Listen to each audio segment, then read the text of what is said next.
I will be brutally honest with myself and you. I think that there is very little chance that by the end of this year we'll be signing comprehensive peace agreements with our Palestinian neighbors.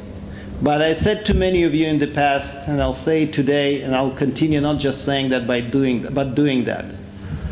Not having comprehensive peace agreements doesn't mean that in the meanwhile we necessarily have to shoot each other. There are other ways to live side by side, and not just to live side by side, but to cooperate.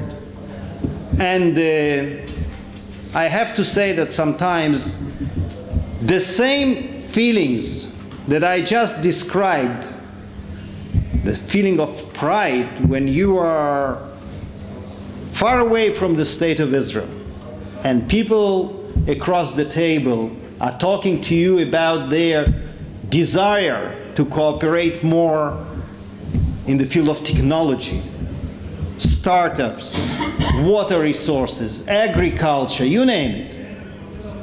And they are familiar on the first name basis with different inventions and different products produced in the state of Israel.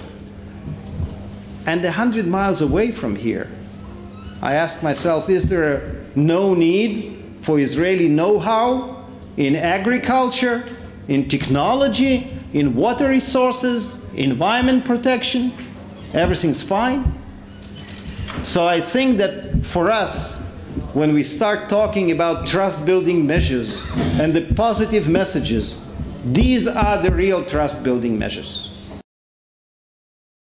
Interested to hear Sheryl Sandberg, Executive Vice President of, or Chief Operating Officer of Facebook, describe in the conference in Davos that every day 250,000 Israelis and Palestinians ask friendship from each other. That's quite a big number. So all I'm trying to say is that whilst we face challenges and risks and dangers and problems, believe me, you know all too well that this is a very impressive country and a very impressive democracy. And we have to preserve it as such. And sometimes it's difficult for people to comprehend that the fact that people say blunt things doesn't mean that the general public feels it this way.